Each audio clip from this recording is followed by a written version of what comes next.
Bonsoir les extimiens, les extimiennes. Un nouveau meetup sur Java. Je me présente tout d'abord. Mohamed Anachi, ça fait 6 ou 7 mois que je suis avec Extim. Actuellement, je suis en mission chez Wonderbox avec tout ce qui est stack Groovy Grails, des langages JVM. J'ai choisi de faire un meetup sur Java 9. Tout d'abord, ça fait un bon moment que je ne travaille pas avec Java 8. Et disons, c'est le cas pour moi d'apprendre sur le Java 9. Voilà. On commence alors.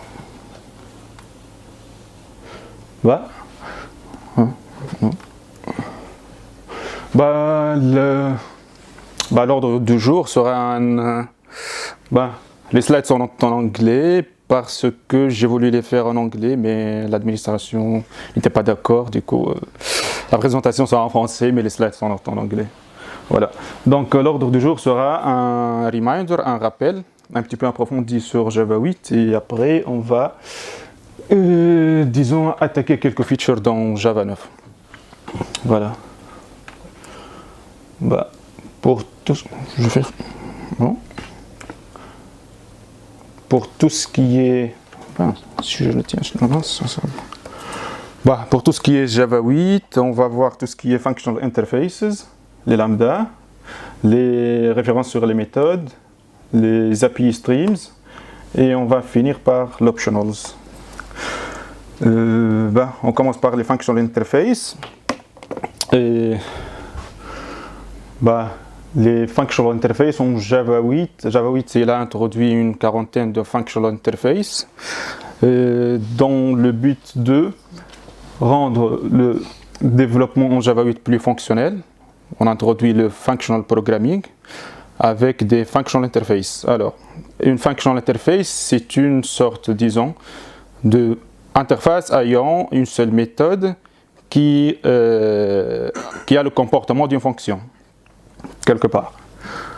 On peut appeler une functional interface toute interface ayant une seule méthode, comme le comparable interface, qui a une seule méthode compare to. Et dans Java 8, tous les functional interfaces, ils ont la notation @functional interface. Et ça sert à quoi? Les functional interfaces, ouais. Je vais faire ça tout à l'heure. Grosso modo, il y a une quarantaine, mais il y a, disons, 4 functional interfaces basiques. Nous avons les operators, les predicates, les functions, les suppliers et les consumers. Et tous, disons, les autres functional interfaces sont soit, disons, be-function, be-supplier, etc. On va voir chaque functional interface basique, elle sert à quoi. Par exemple, l'operator, elle prend, disons, dans sa méthode,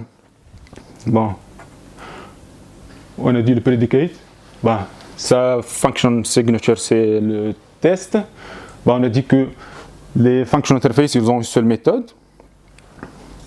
Pour tout ce qui est operator, on a apply. Pour tout ce qui est predicate, qui renvoie un booléen, il a la méthode test. Pour les functional interface function, il a la méthode apply.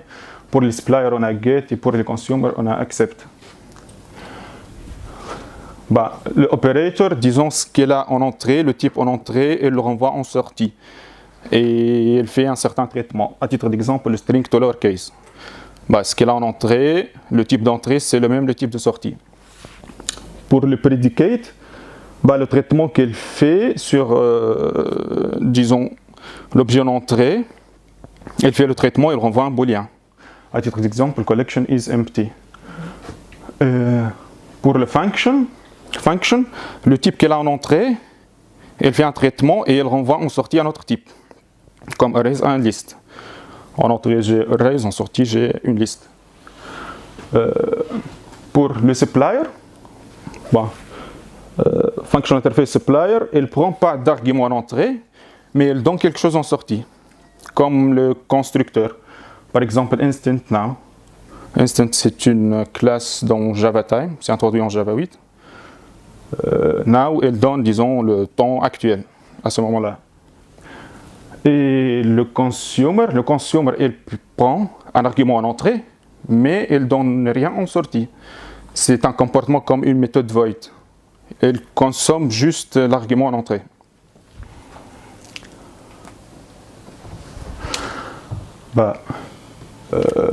Prenons un exemple. Tu m'avais dit, ça sert à quoi le functional interface? En Java 7, nous avons tout ce qui est, disons, classe anonyme qui est utilisée dans le traitement, quoi. Les functional interface en Java 8, ce qu'il fait, c'est qu'elle facilite le développement et la lecture du code. Ce que tu peux implémenter en classe anonyme, par exemple, en 2 ou 3 lignes, tu peux le faire avec une functional interface dans une seule ligne. Prenons l'exemple de comparateur. J'ai un collections qui fait un sort sur the word. Et la signature de la méthode sort, il devra prendre un comparateur avec l'objet en entrée. Question? Une liste. Pardon? Une liste. Oui, word c'est une liste. Et deuxième argument, c'est un comparateur. Avant Java 8, on fait une sorte comme ça, une classe anonyme et un comparateur, et disons, j'implémente l'int compare. En Java 8, ça sera traduit en expression lambda. Je vais après parler des expressions lambda. Voilà, ici on a une chose, disons, avant Java 8, dans la classe anonyme, je mets les types des arguments d'entrée et, disons, le type de sortie. En Java 8, on ne fait plus ça parce que le compilateur, il a un nouveau, disons, feature. Il fait du type inference. C'est lui qui connaît implicitement les types. Mais parfois, il va déclencher une exception pour une certaine expression lambda un peu complexe. Pour cela, il faudra spécifier, disons, les types en entrée et les types en sortie.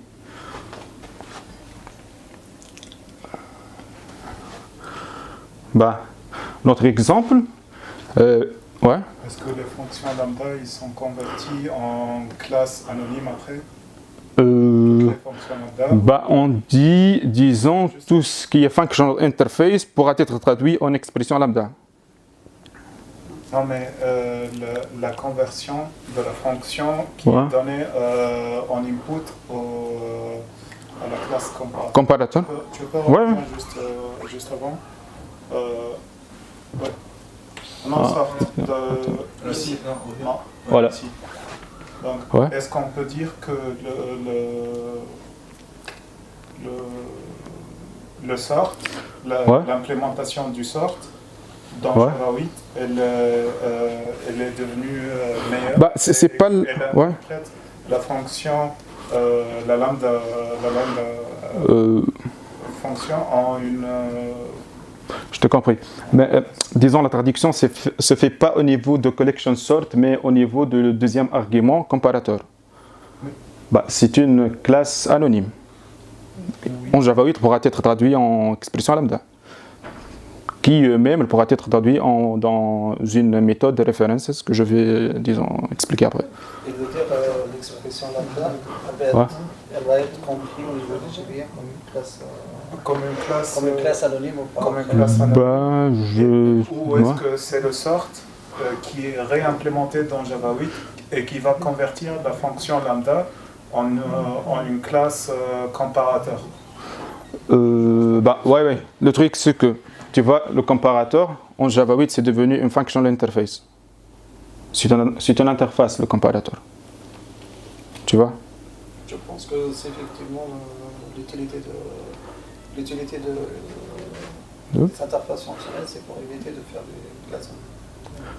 Oui, peut-être.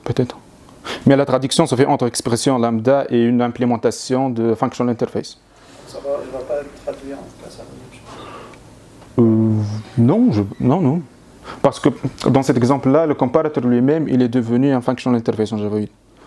Oui, c'est vrai qu'il est devenu, mais l'implémentation qui est derrière, elle est implémentée dans sort. C'est sort qui a eu une nouvelle implémentation pour l'interprète. Non. La signature de la méthode sort, elle prend en entrée une liste et un comparateur. Ça, c'est avant.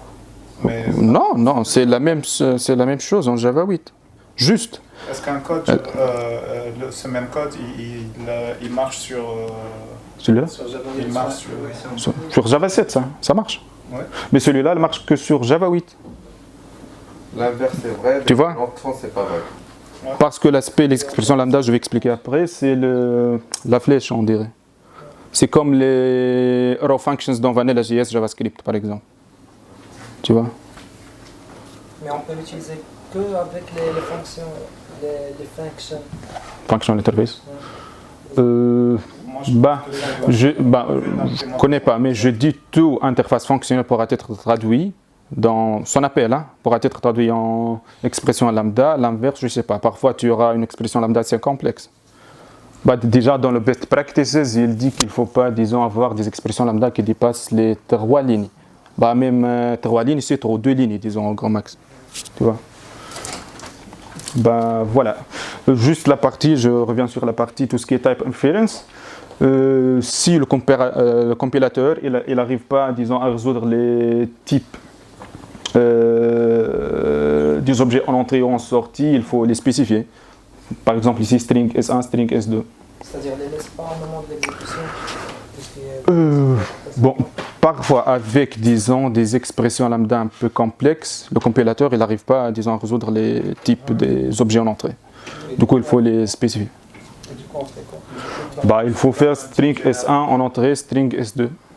Spécifier les types des variables d'entrée. Sinon, il y a un trick. Hein? Il y a un trick, normalement, sur d'autres langages, tu mets un NI. Genre. Non, Any? c'est STS, ça c'est. Ça, c'est dans le développement front. Ça c'est TypeScript, ça c'est un truc. TypeScript va être convaincu par JavaScript. Disons tout ce qui est. Tu dis S1, c'est un type NI. Type any. Non, pas NI. Non, on peut genre pour faire taire le. Non, on peut pas faire ça parce que Java c'est fortement typé. On doit spécifier. C'est pas comme le JavaScript. JavaScript c'est un document. JavaScript c'est typage dynamique, Java c'est typage statique. En fait, tu mets un var. Pardon? Comment c'est Sharp, tu mets un var et puis tu mets ce que tu veux. Oui, il y a aussi l'exemple de Groovy. Donc Groovy c'est dynamiquement typé du coup. Question, on entend. C'est pas uniquement les types primitifs. On peut même déclarer un objet, enfin on a une classe S1, S2. T'as une classe et tu veux comparer. Une classe qui est déjà, il implémente comparable. Et du coup, quand tu vas mettre l'expression lambda, elle va comparer. Je donne un exemple, tu as 2 classes personnes. Donc tu veux comparer, tu veux tu veux trier une liste de personnes et tu veux mettre en place en fait une expression lambda qui va comparer. Donc dans la classe de personnes, tu as déjà un comparateur implémenté qui compare par exemple avec les noms de famille, les âges ou quoi que ce soit. Donc du coup, quand tu vas faire l'expression lambda, automatiquement ça trié. C'est parce que dans l'interface comparateur, on met, disons, le type T, qui est un type dynamique, disons. Tu peux mettre tout ce que tu veux là. Voilà. Voilà. Disons, après, on a dit que une expression lambda pourra être traduite en méthode references. La description des méthodes de référence, c'est par, disons, les 4 points. Disons. Et il pourra être appliqué sur tout ce qui est méthode statique, méthode instance, les méthodes des instances, des objets, ou bien les constructeurs. Comme tout à l'heure, on a dit instance new, ou bien now, qui donne une instance, disons, Java Time Instance Now, le temps actuel. Pardon? Pour le now, je sais pas. Peut-être soit un constructeur, soit une méthode statique. Je sais pas. J'ai pas retenu dans ma tête les appels.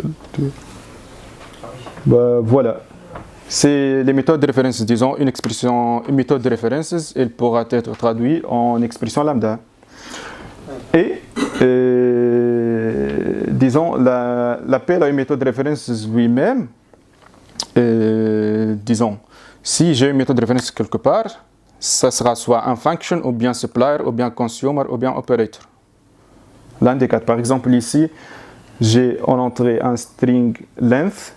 Bah, normalement, j'ai en entrée un string, en sortie, j'ai la length int. Normalement, c'est une function interface de type fonction. Donc finalement, c'est comme le JavaScript, tu vas envoyer en paramètre à méthode. C'est ça? Oui, peut-être. Peut-être. Voilà. Bah, un autre exemple sur tout ce qui est traduction de expression lambda vers méthode de references. Par exemple, je peux faire appel, par exemple, j'utilise la méthode map.merge. Voilà l'implémentation. Elle prend trois, disons, variables en entrée. Dans le troisième argument, elle prend un bfunction. Oui, au lieu de faire le traitement directement. Voilà. Un bfunction, on a dit function, elle fait un apply. Du coup, ce qu'elle. C'est le traitement qui est donné. Ouais, elle va exécuter, elle va, disons, renvoyer en sortie quelque chose. Bah, du coup, en entrée, j'ai count increment, expression lambda, je fais la somme. Je peux faire appel à une nouvelle méthode qui est introduite en la classe integer, qui est une méthode, qui est une functional interface de type fonction. Sum, je fais l'appel à la méthode sum.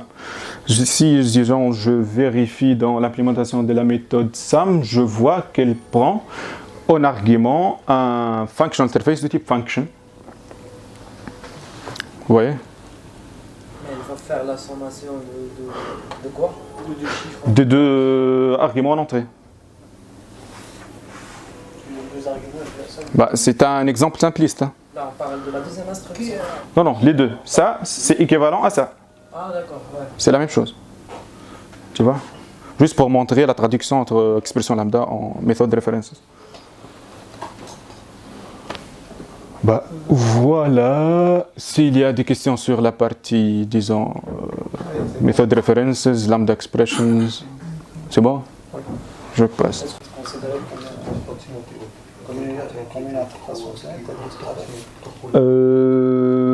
Non, c'est un nouveau syntaxe, mais tout appel à une méthode dans une expression de méthode references, elle-même, elle prend en argument une interface fonctionnelle, comme integer de point sum.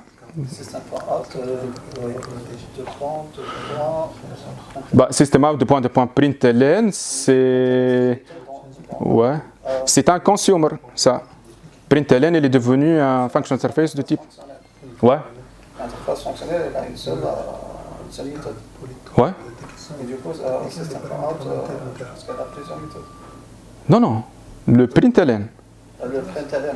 Le println, il est devenu, il prend comme argument un functional interface de type consumer.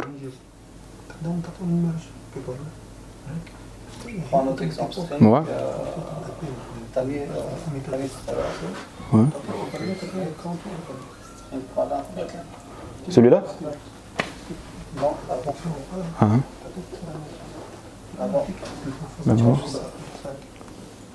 Voilà. Celui-là? C'est quoi l'interface? Tout lowercase, c'est l'interface operator. Ce qu'elle prend en entrée et le renvoie en sortie. Le même type d'argument.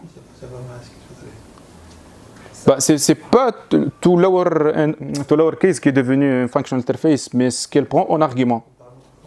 Ce qu'elle prend en argument, c'est un type string. Ouais.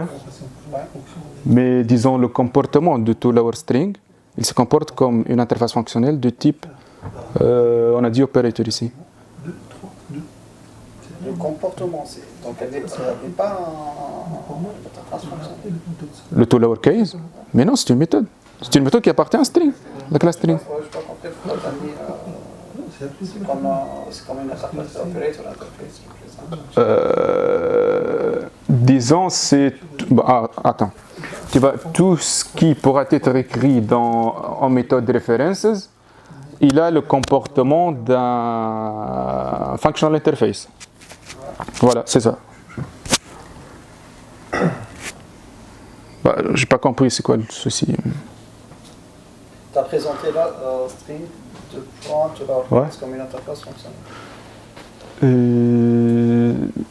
Bon, c'est pas une interface fonctionnelle, mais disons, l'expression elle-même elle se...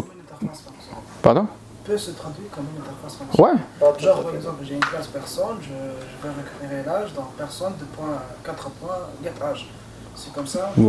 Comme une interface, bah, je ne vais pas entrer dans les détails si tout ce qui est notion d'interface fonctionnelle il est disons implémenté, attaché, tout ce qui est Java Lang Object ou quelque chose, bah, je ne sais pas. Mais tout ce qui pourra être écrit en méthode references, il pourra être traduit comme interface fonctionnelle. On a dit généralement on a les 5. Ce sont ces deux-là, ces 5-là. C'est bon? Je vois le comportement. Ouais. Je vois le comportement, par exemple, de lowercase, il a un comportement d'opérateur. Les empties, c'est un comportement de predicate. Predicate, voilà. C'est un comportement. Oui, le comportement. Tu avais fait une approche. Tu n'as pas présenté vraiment un opérateur, non?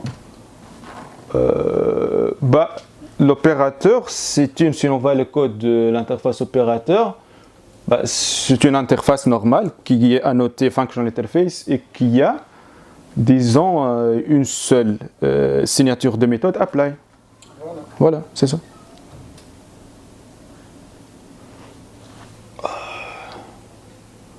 D'autres questions sur les lambda, les streams? Ah, les streams, on va parler de ça maintenant. Bah, tout ce qui est traitement sur les collections en Java 7, bah, c'est quoi le besoin avant? Des streams, les streams, c'est une nouvelle API pour les traitements sur tout ce qui est les collections en Java 8. Bah, le besoin, évidemment, c'est de faciliter la vie du développeur pour qu'il se concentre plus sur l'aspect fonctionnel que l'aspect syntaxique de la langage qu'il utilise, Java 7 dans notre cas.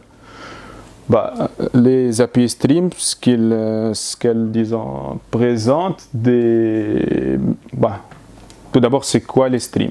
C'est ni une structure de données, c'est ni, je sais pas, c'est pas une classe, mais on dit c'est une pipeline qui fait appel successif à des fonctions qu'il va l'appliquer, disons, aux collections pour faire un traitement, disons, de 4-5 lignes en une seule ligne.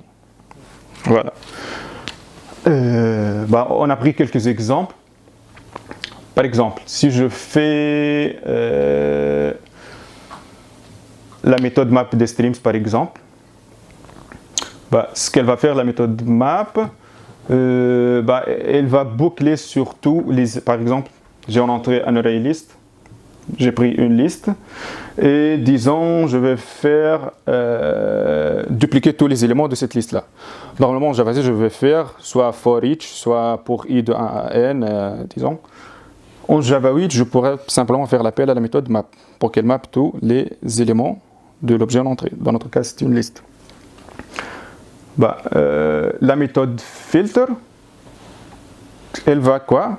Sur, par exemple, dans notre exemple, sur la liste d'entrée, elle va filtrer des objets de mon liste d'entrée. Dans mon Java 7, quand même, je vais faire un buckle for ou bien un for each et faire le test. En Java 8, je fais juste appel à la méthode filter et je lui passe en argument bah, soit une expression lambda, soit une méthode de référence. Je peux même faire l'appel au string 4 points is empty, par exemple.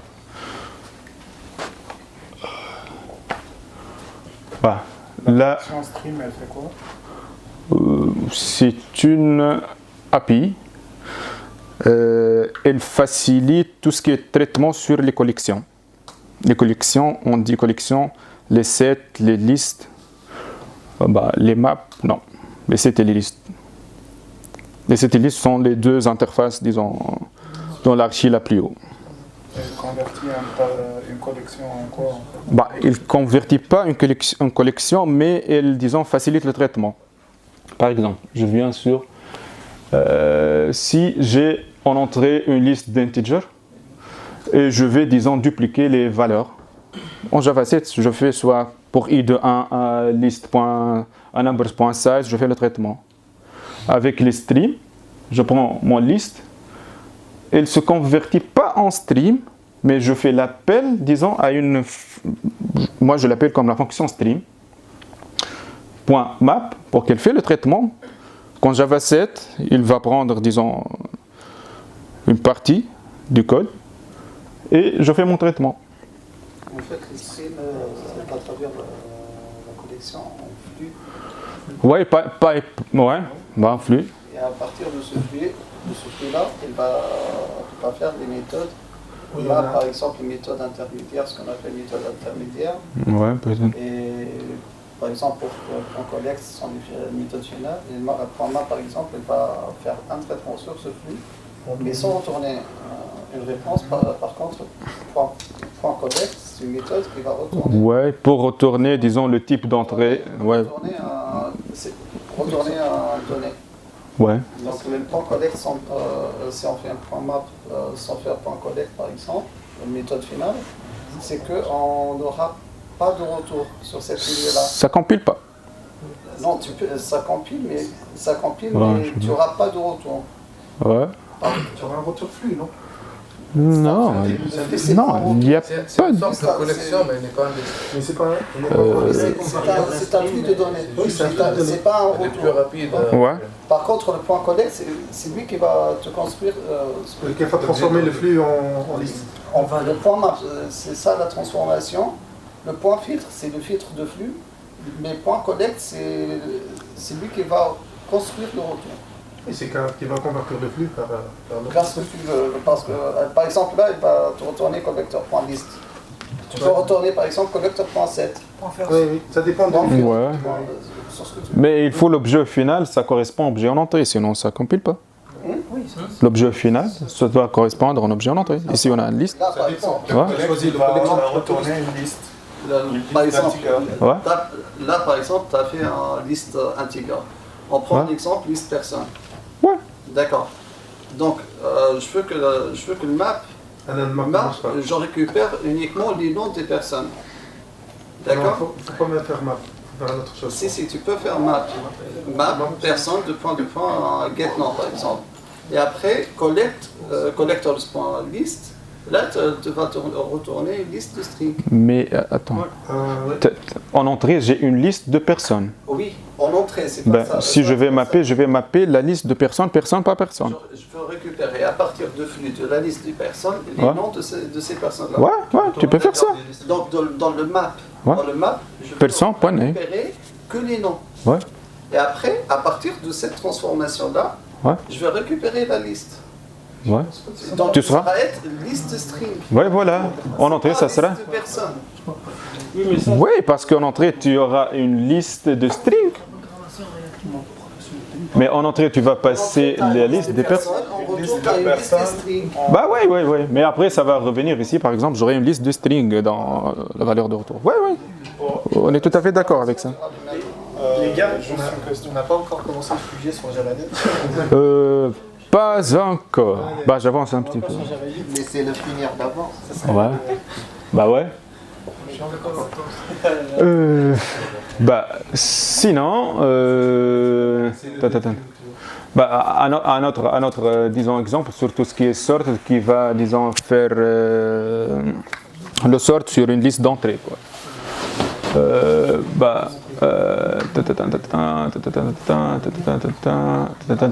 Voilà.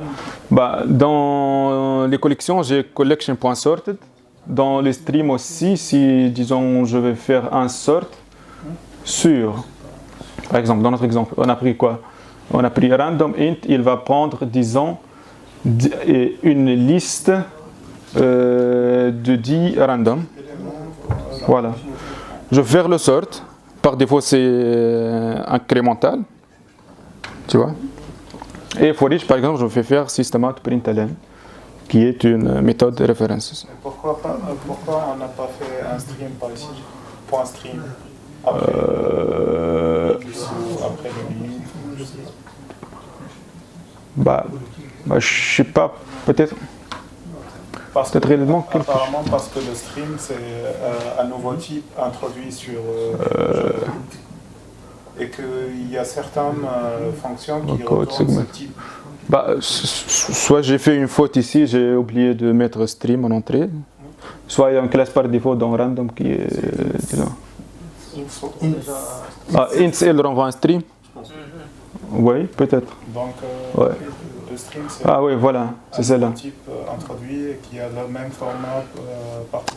Non, c'est pas un type. Pourquoi? Parce que tu peux pas, par exemple, définir un objet de type streams. Ça n'existe pas. Si par exemple, dans une expression lambda, par exemple, on n'utilise pas l'opération finale ou l'opérateur final, ça retourne un type stream. Donc si tu fais un dump sur ce retour-là, tu auras un type stream. Si par exemple on a une liste et on fait un stream et on ne fait pas de collect, donc on aura comme résultat un stream. Vous êtes d'accord, les Guildmasters, sur ça? Ouais, il a raison. Est-ce qu'il existe le type stream en Java 8? Bah, c'est pas un type. Attends, si on fait par exemple stream.off. Je pense que ça compile pas. Non, attends, si on fait stream.off, entre parenthèses 1, 2, 3, 4. Ouais. Il va te retourner un stream. Stream.off. T'as défini un stream? Faut ouvrir un IDE, faire un exemple là. Moi pour le moment je suis pas d'accord avec moi. Je dois tester ça. À mon sens il n'y a pas un type stream. L'exemple stream.off, tu prends en paramètre une collection. Il va te retourner quoi? Une collection? Peut-être. On avance. Il y a des gens qui veulent, disons, du Java 9, comme Fabio. Il a tout maîtrisé sur Java 8, du coup il veut découvrir Java 9. Sinon, parallèle stream, si je vais faire, disons, du parallélisme, un traitement parallèle sur un stream. Par exemple, c'est comme cet exemple-là, c'est par exemple séquentiel. Je fais un string stream, je filtre, je fais un certain traitement, je fais collector. Ça, c'est séquentiel. Si je fais filtre, ça va boucler sur tous les éléments. Si je suis dans un, je sais pas, sur un OS multicore, je peux profiter de tout, disons, mes processeurs.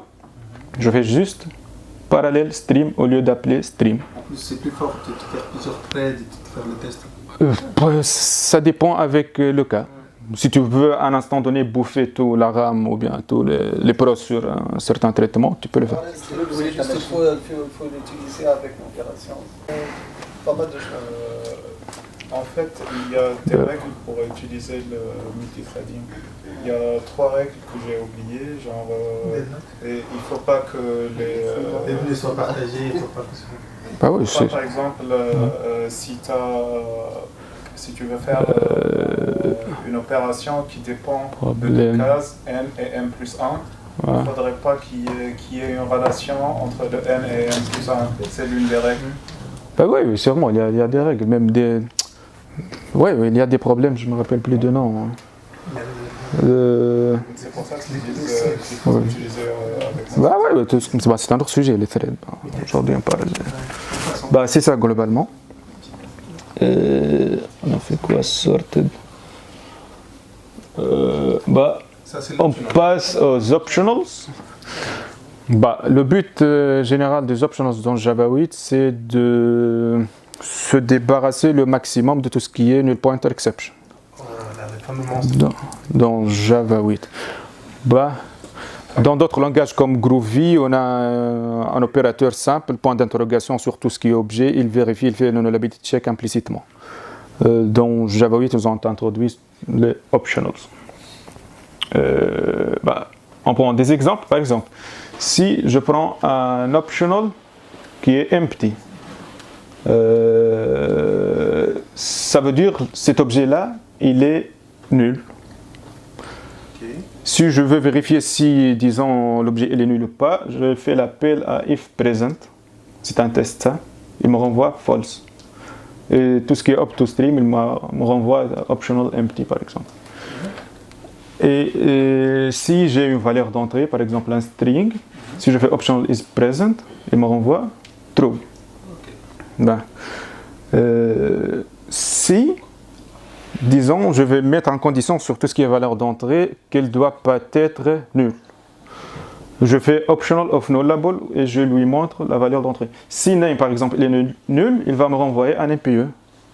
Il ne me renvoie pas un, disons, un type empty, mais MPE. Et pour faire empty if present false. Bah, c'est ça pour utiliser pour le test. Hein. Si, disons, mon objet il est renseigné ou il est nul. Et après, bah, un exemple sur if present, il pourra prendre en argument, disons, un function interface de type fonction. Bah, c'est pas de type fonction, mais c'est un consumer ça. Je fais un système de println de la valeur de if present par exemple. Donc finalement, ce qu'on est en train de faire dans Java, c'est en train de changer ce qui est en condition avant vers des fonctions, vers des méthodes. C'est ça? Ouais. Bah, grosso modo, en Java, il y a disons, des features qui existent dans d'autres langages. Et Java, il essaie toujours de se rattraper pour les implémenter. Par exemple, tout ce qui est nullability check en Groovy, c'est juste, en fait, je fais appel à une point d'interrogation. Finalement, tu vas faire le test if present. Non, je dis en Java, grosso modo. Tu as mentionné le point de Java, qu'est-ce qu'elle essaie de faire? Ça n'implémente pas le point d'interrogation, mais ça offre un équivalent. Voilà. Un équivalent, ce qui est un peu compliqué, disons. Et ce qu'il ne faut pas faire, il ne faut pas, par exemple, utiliser les optionals sur une liste ayant un grand nombre d'éléments. Comme tout ce qui est cache, par exemple, sur les threads locales, il est déconseillé d'utiliser les optionals sur les threads locales, parce que ça bouffe de la heap. Voilà, c'est ça grosso modo. Java 9 finalement. Oui. Voilà.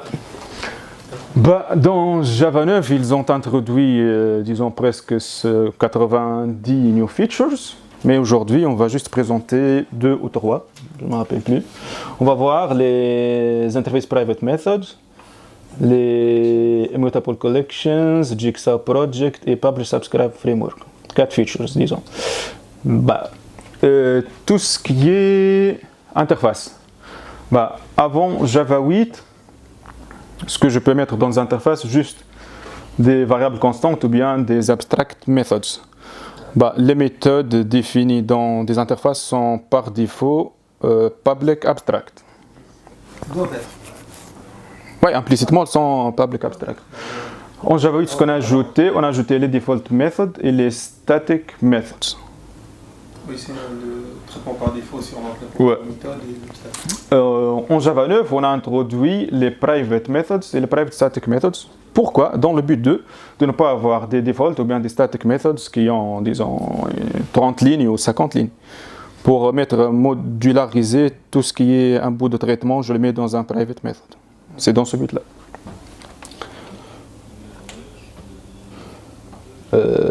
Immutable collections. Bah, le feature d'avoir une collection immutable, inchangeable, disons un objet de type final que je ne peux pas le modifier, ça existe prior to Java 8, dans Java 7. Par cet exemple-là, par exemple, je fais un set, je fais mes add et après je lui modifie en modifiable set. Il y a aussi la notion de, disons, factory methods. C'est quoi un factory method? C'est une méthode, disons, qui me construit, par exemple, raise as list, il me construit une liste à l'arrache, avec un simple appel. Bah, la liste, elle a de la chance, elle a la méthode raise as list, bah, elle passe pas par list as list, elle passe par la classe array, mais en Java 7, pour, disons, faire traitement 7, je devrais faire des add. Ou bien, je peux utiliser un appel à une classe anonyme, une hash7 par exemple,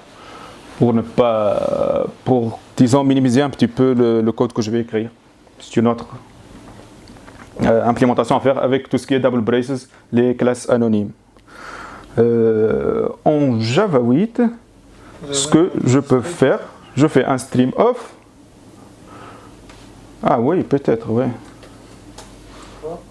Qui renvoie un... Ben, je sais pas, c'est un flux, hein. J'ai un point collect ici. Ouais. Ouais. Bah, un stream, disons. Bah, j'ai un stream, je fais un collect, et puis je le transforme tout set et un modifiable set. Bah, ça, c'est en Java 7, ça, c'est en Java 8. On a beaucoup simplifié la... Non, Java 8. Non, ça, c'est une classe anonyme, ça. Hein? Ah, ça, c'est en... bah, c'est Java 7, ça, c'est une classe anonyme. Bah, en Java 9, pour, disons, répondre à ce besoin-là, ce qu'on a fait, on a introduit des factory methods pour tout ce qui est collections, qui est la méthode of. Bah, pour tout ce qui est collections et map, je fais appel à la méthode of, je lui donne en entrée, disons, mes objets, et elle me renvoie, par exemple ici, je fais un set of string, par exemple, elle me renvoie un set de string qui est immutable, que je ne peux pas le modifier. Pareil pour les listes, mais ce n'est pas le cas pour les maps. Je vais détailler. Bah, pour le map aussi, elle m'envoie une map, un modifiable map, disons. Mais, tout d'abord, si par exemple j'essaie d'ajouter des éléments, je fais un str qui set add ou bien remove, il va me renvoyer un supported operation exceptions, je pense. Ouais, voilà. Et aussi, il n'accepte pas les objets nuls. Il faut que tous les objets aient une valeur. Il n'accepte pas les objets nuls. Pour les maps, comment il va traduire?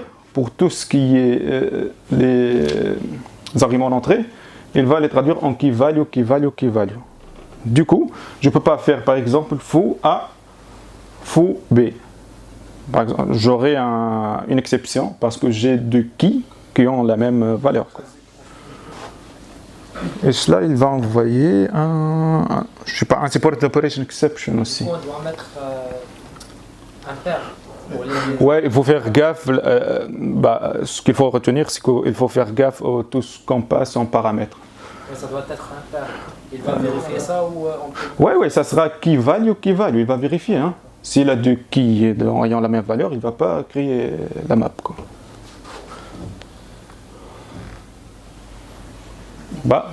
On passe au projet Jigsaw. C'était le feature le plus connu dans Java 9. On a entendu beaucoup tout ce qui est modularité en Java 9, etc. Avant Java 9, disons tout ce qui est dans une application quelconque en Java, disons l'unité c'est les packages, les points jar, quoi. En Java 9, ça a devenu les packages. Tout ce qui est, disons, on parle de l'unité. C'était point jar, maintenant c'est devenu les packages. Tout ce qui est notion de module, disons, en Java 8. Gestion de dépendance. J'avais des points jar. En Java 9, on a divisé les jars dans des modules, quoi. Ça veut dire que je peux injecter uniquement un package. Ouais. Un point quoi? Package. Mais non, après ça sera un point jar. Mais non, tout ce qui est gestion de dépendance, disons. Avant, je pourrais... pourquoi faire, disons, en Java 8, par exemple. Chercher quel morceau d'un jar, t'as pas besoin de tout le jar. Voilà. Tu charges tout, mais tu charges justement les modules que tu as besoin. Comment je pourrais faire ça? On va voir. On a la modularité en Java 9, disons, elle sert à quoi? Le découplage dans les composants, et alléger un peu les dépendances entre eux. Disons, cacher les implémentations d'un package, disons, les implémentations internes des packages, quoi.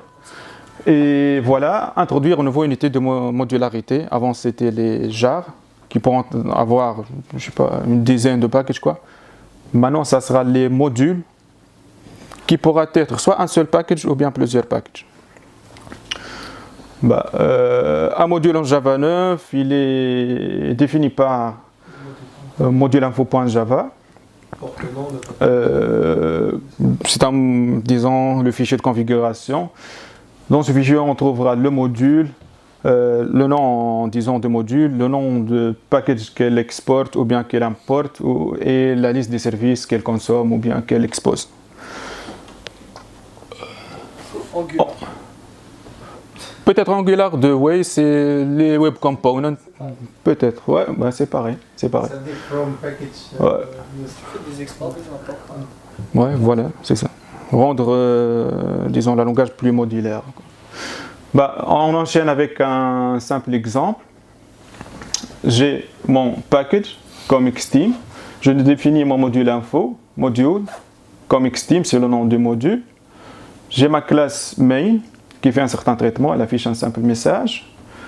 Disons pour exécuter ce module quoi. En Java 8, il faut construire un jar et à partir de ce jar, je l'exécute. Java.jar, je sais pas quoi.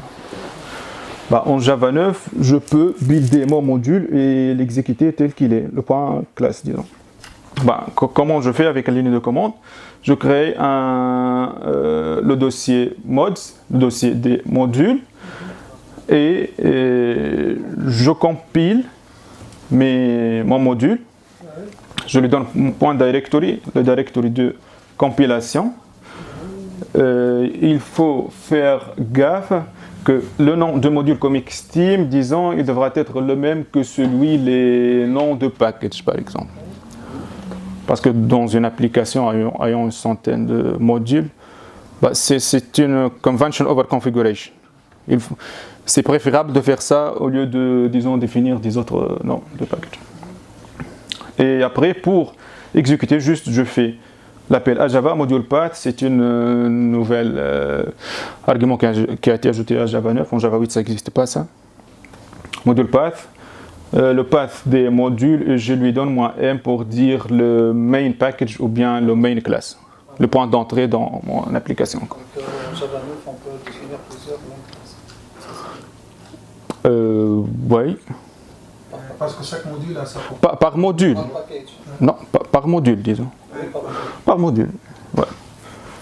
Bah, voilà, c'est ça le module path, c'est le path des directory des packages des modules, et moi M c'est le main class ou bien le main package, le point d'entrée.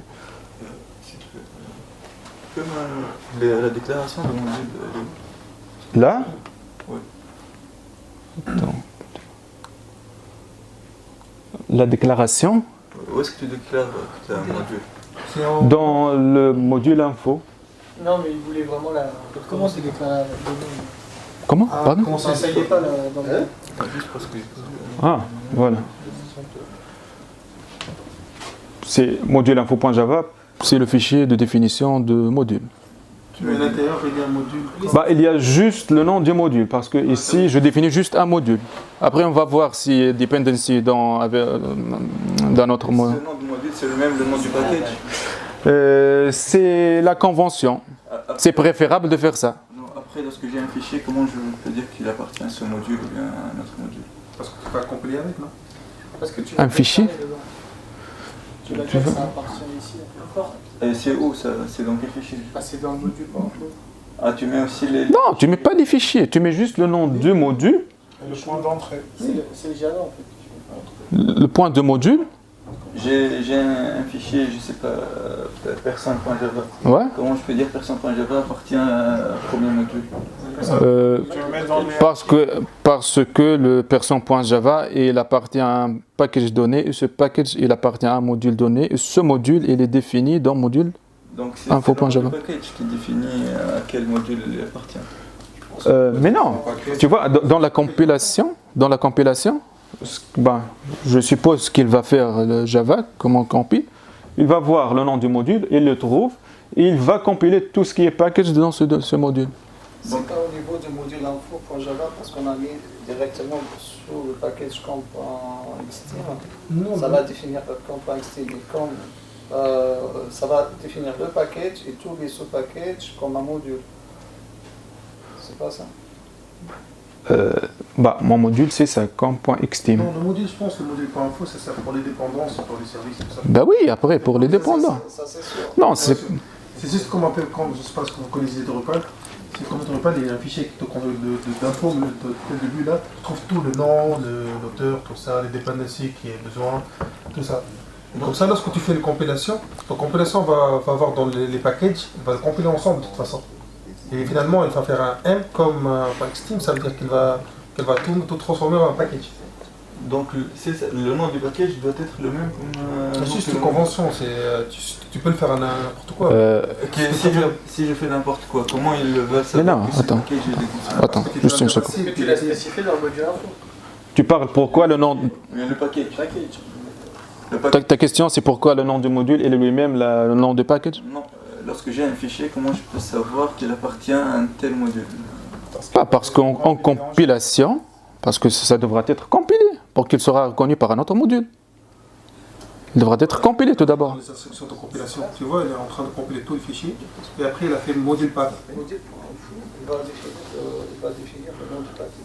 Le nom du module. Le module. Mais la question de Alain, c'est comment dire que ce package il appartient à ce module. Par exemple, je vais enchaîner après avec une dépendance entre deux modules. Peut-être tu vas comprendre davantage après. Prenons l'exemple de deux modules. J'ai un module comme xteam qui contient, disons, le package main, le point de l'exécution de l'application, et un autre module de dépendance comme présentation. Dans présentation, je définis mon module et je fais un export de package comme présentation. c'est ça. Je l'exporte pour qu'il sera visible. Ça, c'est l'export. Ouais. C'est comme Angular. Ouais, c'est comme Angular. Voilà. Donc un autre point Java, j'ai une simple méthode qui, disons, renvoie un string. Je vais utiliser ce module dans le module comme xteam. Je fais comment? Dans module info de comme xteam, je require le module qui a été exposé par comme présentation. Ok, très bien. Tu vois? Si je change d'appellation ici, par exemple. Ça, c'est le nom, c'est qui est devant export, c'est le nom du package. Oui, c'est non. C'est soit le nom de package, soit le nom de module. Non, c'est le... Non, Je dis le nom de package. non, c'est le nom de package. Disons le nom de package. Peut-être j'aurais dû faire, disons, un autre string pour exposer la différence. Ici, je dis require comme presentation. C'est un module, ça ne pourra pas être un package. Ça. Non, c'est Non, elle va avec un module. Ouais. C'est quoi la différence entre un module et un package? Je pense que ça, c'est ça. Un module pourra être composé de un ou plusieurs packages. Est-ce qu'un module peut être un package? Pardon? Est-ce qu'un module peut être un package? c'est package. Oui. Un module Mais non. Est-ce qu'un module peut être égal à un package? Non. Non? Un module contient soit un ou plusieurs packages. Mais est-ce qu'un module peut être un package?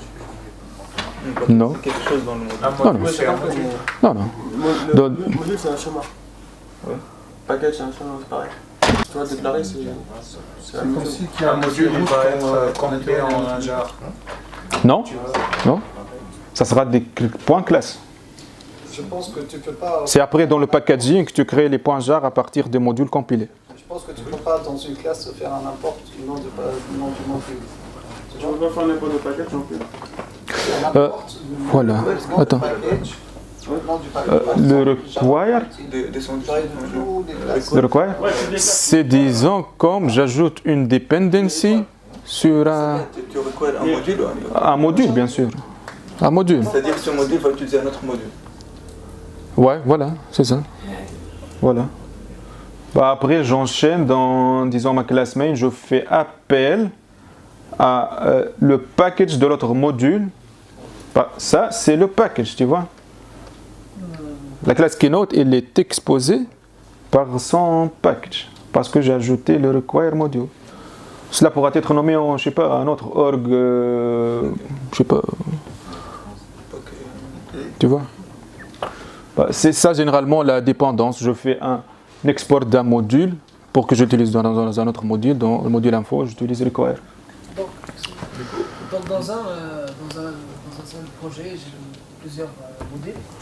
Ouais. C'est une sorte d'abstraction, genre dans un package, je ne peux pas appeler un autre package sauf je peux appeler le module. Pour décomposer ton projet. Bah, disons, c'est comme les dépendances en Maven. Ou... Pour moi, comme si Java est en train de... Tu vois, parce que dans Maven au grade, les dépendances sont des jars. Ici, les dépendances sont des modules. Des points classes, sont des points classes. J'aurais dû peut-être faire un screenshot sur le module point mode. Le même projet, genre un projet Java, SRC, j'ai plusieurs modules. Ouais. Et un module donné A, ne peut pas appeler un autre module. Ouais.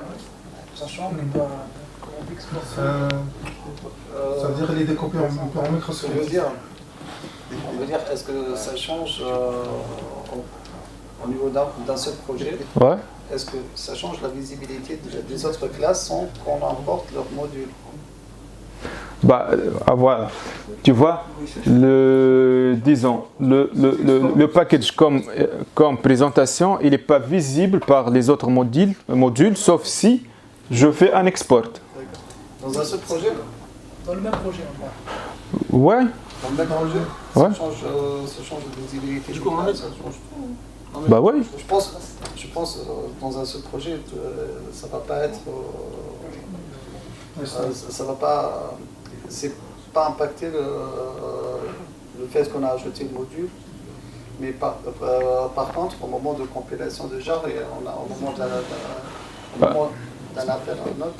Ici, jusqu'à maintenant, on n'a pas de jar. On n'a que des points classes. Oui. Ouais. Là, par exemple, j'ai défini comme package 1, Ouais. j'ai défini classe, et comme package 2, j'ai défini notre classe. Ouais.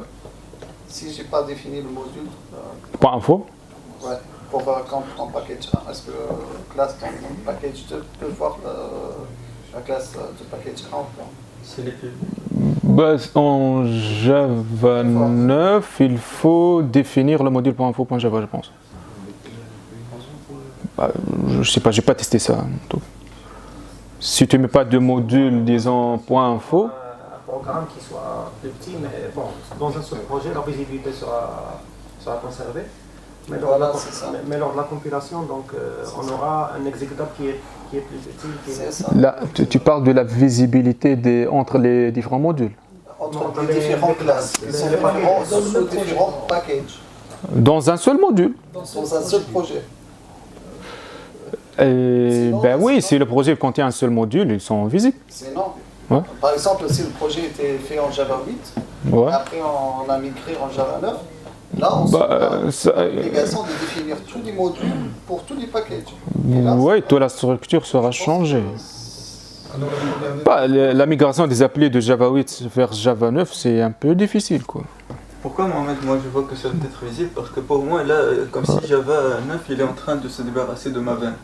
Parce que tout ce qui est modélisation, avant on fait avec Maven. Mais non, tu utilises encore Maven. Oui, mais Java, là, on déclare les modules avec Maven avant. Maintenant, on commence à définir. Mais ça pas des modules fonctionnels. Attends. Oui, mais juste, je veux répondre à la question. Genre, en Maven, lorsque dans un module, lorsque tu dis pas que le module 2 appartient au module 1, tu peux pas voir ce qu'il existe dedans. Les classes qui existent dedans. On parle des projets, Bah, juste pour l'info, ici on parle. Oui, mais il est composé de module Maven. Ici on parle de modularité du Java Core. Oui. On utilise encore Maven. Si tu vas utiliser, je sais pas, Org Java Time par exemple, tu vas l'utiliser avec un dependency. Pour moi, comme si Java il commence à se débarrasser de Maven. En fait, c'est pas... Bon, non, c'est juste pour rendre les applications plus modulaires pour qu'elles pourraient être exécutées sur des machines, je sais pas, des Raspberry Pi ou... Bah, c'est ça le but, disons. Si je veux faire un simple class main avec system.println quelque chose, je charge pas tout le source.zip de Java Core, je charge juste le module que j'en ai besoin. Je charge le module dont tu as besoin. Ouais, voilà, c'est ça. D'autres questions? Je sais pas ce que j'ai. Dependency between modules. Bah, voilà. Sur la question des points jar, pour faire packager, disons, mes différents modules en ligne de commande, je peux faire ça.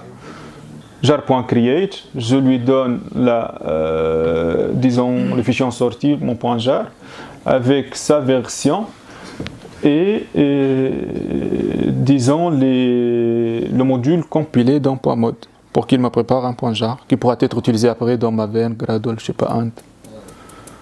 Voilà. Sinon. Par exemple, mandate, Java Base mandate. Pourquoi j'ai ajouté ça? C'est juste pour, disons, afficher la description, les dépendances sur un jar, ce qu'il fait, ce qu'il exporte et ce qu'il requiert, disons. Par défaut, tout ce qui est la modularisation dans Java 9, c'est Java Base. Et dans ça, tu pourras trouver, disons par exemple, dans le module Java Base, tu trouveras le package, par exemple, Java utile, je sais pas, string ou bien set ou bien tout. En fait, la modularisation dans Java 9, ça vient d'alléger un peu je pense, le class loader. Le class loader. Ça veut dire quoi? Ça veut dire que par exemple, tu as plusieurs packages. Sur certains packages, tu as défini plusieurs classes. Ouais. Là, tu vas importer une classe. La classe loader, elle va te chercher dans tous les packages que tu as pour trouver ton classe. Par contre, pour le module info.java, juste elle va alléger un peu ce que Julien va faire après pour chercher la classe. Et il va te chercher directement du coup, tu gagnes en performance. Dans le module que tu as déclaré, que tu as fait require. Ouais. C'est juste ça, mais ça ne touche pas, je pense, la visibilité entre les classes dans un seul projet. Ouais, ça, je pense pas non plus. Si le projet contient plus qu'un module, comme on a dit, hein, la visibilité, ça change entre les modules. Tu vois? Ils ont même introduit un nouveau service loader pour exposer un module, disons, si j'ai un module qui contient juste des classes abstractes qui exposent une API que je vais l'implémenter dans un autre module. Je charge ce module avec un service loader. Ils ont ajouté Java Util Service Loader, je pense. Et dans la définition module info.java, on fait provides, qu'elle provide un service with, par exemple, si j'ai une classe qui implémente, par exemple, classe abstracte avec son implémentation. Donc, si ça change, c'est pas l'utilité d'utiliser public pour la classe. L'utiliser public pour la classe. Il est public je pense qu'il est public dans un seul module. Franchement, j'ai pas fait des exemples avec ça. Hein. Un module A qui expose... disons, un classe, il est public juste dans son propre module, pas pour les autres modules. Ça dépend de ce qu'on va écrire dans le module info. C'est quoi la définition qu'on va faire? Si on va exporter des classes bien particulières ou pas? Non, tu exportes tout le package ici. Ah non, tu exportes tout le module, pardon. Tu exportes tout le module. Non, mais dans le fichier de configuration, on peut exporter des classes et des classes, non? Non. Tu exposes tout. Ça veut dire en quelque sorte, finalement, avant on avait une application Java avec des packages. Maintenant, c'est pas ça. On a une application Java avec plusieurs modules. Ouais. Il y a un module principal qui va faire rentrer l'application, c'est ça? Ouais. Et chaque module, il y a plusieurs packages. Package, voilà. Et pour les autres packages, accès à ce package de autres modules, ouais. ils ont obligé de faire un required dans leur fichier. Voilà, c'est ça. Pour les modules. Ouais, pour les modules. Et le module A doit exposer, disons, les... Ouais, c'est ça, grosso modo. Donc finalement, on ne peut pas avoir une application sans des modules. Au moins, une application contient un module, c'est ça? Oui, par défaut. Si on parle d'un projet dans Java 8, en Java 9, c'est un projet ayant un seul module. C'est ça. Donc on est obligé de travailler avec des modules. Ouais. Finalement. Non, on est obligé. Je sais pas si tourner. Un module dans le projet. Mais sinon, on gagne à travailler avec des modules. Pardon? On va gagner à travailler avec des modules parce que... Ce qu'on va gagner, disons, c'est le chargement de Java Core. En Java 8, je charge tout. En Java 9, je charge juste ce que j'en ai besoin. C'est comme si on a Est-ce qu'on est obligé d'avoir au moins un module? Oui, du coup, Pas obligé, pas non, j'ai pas testé personnellement, j'ai fait juste des modules qui est fait. D'après ce qu'il a expliqué, c'est que Au moins. Forcément on doit avoir des modules. D'accord. Bah ouais, parce que le Java Core eux-mêmes. Au moins un module. Donc forcément on doit exporter tous les modules qu'on a définis pour que les autres classes les utilisent. Tu vois? Pourquoi? Parce que par exemple, ici, implicitement, il fait un require de Java Base qui contient Java, je sais pas, Java Util String ou pour charger le class string. Parce que le Java Core lui-même, il est décomposé en plusieurs modules. Bah, je pense que par défaut, je serais amené à travailler avec le module. Je ne peux pas faire différemment. Bah, on finit avec le Publish Subscribe Framework introduit dans Java 9, appelé les Reactive Streams. Bah, le Publish, disons, Subscribe modèle, disons, c'est un modèle de communication entre les applications. On a soit Publish Subscribe, soit Producer Consumer. La différence, c'est que j'ai une application A, une application B. A, il va t'envoyer, disons, des messages. Dans le marché, peut-être des messages GMS, par exemple, à travers un Q qui pourra être, par exemple, ActiveMQ, vers le client B. Et, disons, pour un Q, je devrais avoir juste un seul producer et un seul consumer. Pas vraiment. On peut avoir plusieurs. On peut avoir. Par exemple. Pour RabbitMQ, on peut avoir. Mais non, je dis ActiveMQ. Même RabbitMQ. Mais non, je parle ici le que c'est disons, par exemple, dans ActiveMQ. Ben oui, mais ici le que c'est disons c'est une route qui est identifiée par exemple, on Apache Camel qui travaille alentour de ActiveMQ, et ActiveMQ qui implémente GMS par exemple. Un que il est désigné par un route ID. Mais bien sûr, je pourrais avoir plusieurs Q. Mais pour un Q donné, j'ai un seul produit, c'est un seul consumer. Mais non. Non. Non. Non, je pense pas. Personnellement, je travaille avec Apache Camel. Je connais un petit peu le truc. Si on utilise RX, les libRX, on n'aura qu'un seul flux. Bah, je vais expliquer ça. Ici, j'ai le modèle Producer Consumer. Et on a un autre modèle de communication, c'est le Publish Subscribe. J'ai un client Publisher qui publie, disons, des messages et en sortie, j'ai des subscribers qui font des souscriptions à un topic. Bah, dans le modèle Publish Subscribe, disons, les publishers, ils ne connaissent pas les subscribers. Tu vois? Il connaît que les topics, disons. Le publisher expose des messages sur un topic donné et les subscribers, ils se souscrivent. C'est comme AK Streams, qui est à base de Scala, comme RxJava, qui est une librairie externe qui implémente les Reactive Streams.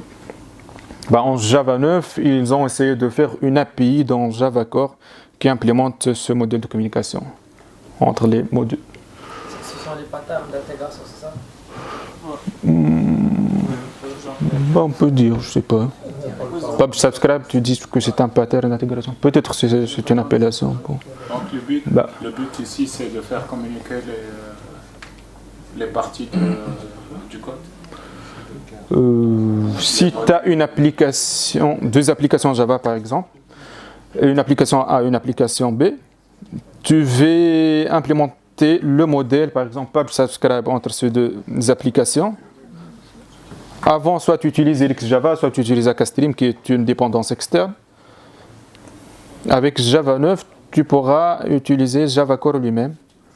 Tu n'as pas besoin d'utiliser quelque chose d'externe. C'est ça, disons, le but. Tu communiques entre deux jeux. Deux applications, je dis. Deux instances. Deux instances d'application. C'est pour le système distribué en fait. Ça va Pardon? être sur le C'est pour le système distribué. Ouais, sûrement. Ouais. Si on parle des applications, hein, des applications distribuées. Et du coup, par exemple, l'outil de Camel, par exemple, on peut faire un projet dans un système distribué, par exemple des microservices, quoi que ce soit, sans utiliser Apache Camel. Oui, personnellement, je travaille avec Apache Camel pour la communication entre les applications avec ActiveMQ. Pardon? Est-ce qu'on peut se passer des deux, par exemple, ActiveMQ, Camel, enfin les deux ensemble Qu'est-ce que ça remplace en fait? Moi, j'ai travaillé Apache Camel dans le contexte de Producer Consumer, par exemple. Je pense qu'il a aussi un feature de tout ce qui est communication Publish Subscribe. Je n'ai pas travaillé avec ça. Mais en Java 9, c'est juste, disons, tu pourras avoir les deux, hein. On va voir après. Tu pourras avoir un modèle Publish Subscriber ou bien Producer Consumer. Ça dépend avec l'implémentation d'une interface donnée, qu'on va voir tout de suite. Le Reactive Streams dans Java 9, il est présenté par la classe, disons, Java Util Concord Flow, qui contient 4 interfaces. Publisher, Subscriber, Subscription et Processor. Le Publisher, c'est ce qui va publier, disons, les items. Le Subscriber, le Subscription, c'est similaire, disons, au topic dans le modèle. Et le Processor, c'est utilisé si je veux faire des modifs sur les informations que je vais envoyer.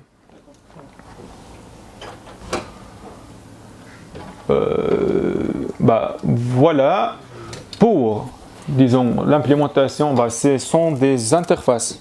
Dans Java 9, ils sont implémentés dans une dizaine d'autres classes, dans Java Core. Mais nous-mêmes, nous pouvons nous-mêmes, disons, utiliser l'API pour implémenter notre propre Reactive Stream implémentation. On ne peut pas revenir en arrière.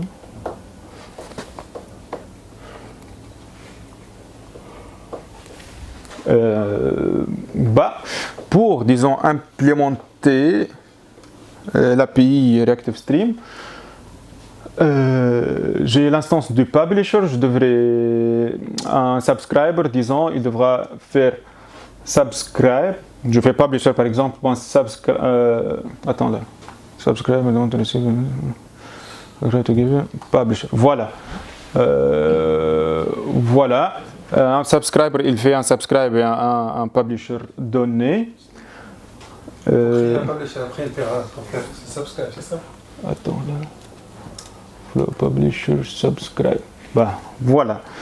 Le publisher, il expose la méthode subscribe. Du coup, le subscriber, il devra être, disons, passé en tant qu'argument à publish, par exemple, un subscribe. Comme on a dit, si je vais faire des modifs sur les messages, si je vais transformer mes messages, je devrais implémenter la classe processor et l'utiliser comme un tunnel entre les deux. Un exemple, disons, qui implémente le producer consumer. Ici, c'est comme si j'ai un que. On a une implémentation d'un subscriber et un test. Je fais l'appel au submission publisher, qui est une implémentation dans Java Core. On fait, peut-être je passe par ici. Je fais le publisher subscriber, une liaison directe. C'est comme si ici j'ai un que, quoi. Mais excuse-moi, tu as besoin d'un serveur, d'un test broker, non? Pour faire transmettre les queues. Mais non. C'est pas la peine? Non. Ça fait travers. C'est interne, ça. C'est dans Java Core, ça. Ça veut dire on n'a pas plus besoin de Apache Camel et. Chaque produit, si tu dis j'ai plus besoin d'Apache Camel, c'est comme si j'ai RX Java, j'ai plus besoin de AK Streams. Chaque produit, il a ses propres avantages, des inconvénients, ça dépend des besoins, disons, du projet. Est-ce que ça marche en remote? Pardon? Si on a des applications en remote. Bah oui, c'est en remote. C'est un exemple basique dans un seul package, disons, mais... Ce sont les deux en même package. Bah oui, oui.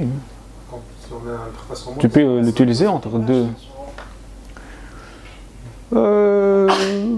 Ouais. Bah, pardon? Il y a le reader, processeur. Oui, dans le marché, tu as Spring Batch, tu as Apache Camel, tu as pas mal d'outils que tu pourras utiliser. Mais dans Java 9, ils ont voulu internaliser ça dans Java. Alors, je fais un subscribe, les indirects, on a dit c'est un que. Le message, par exemple, que je vais envoyer, j'ai une liste de strings. On fait un test. Le publisher, il a un seul subscriber parce qu'on a fait l'appel à subscribe avec un seul subscriber. Après, on envoie les items un par un. Submit. Submit en interne, j'ai oublié de dire, c'est de la synchrone, ça. Tout ce qui est communication de publisher et subscriber. Et l'aspect asynchrone, il est implémenté dans, par exemple, la méthode submit de submission publisher. C'est asynchrone.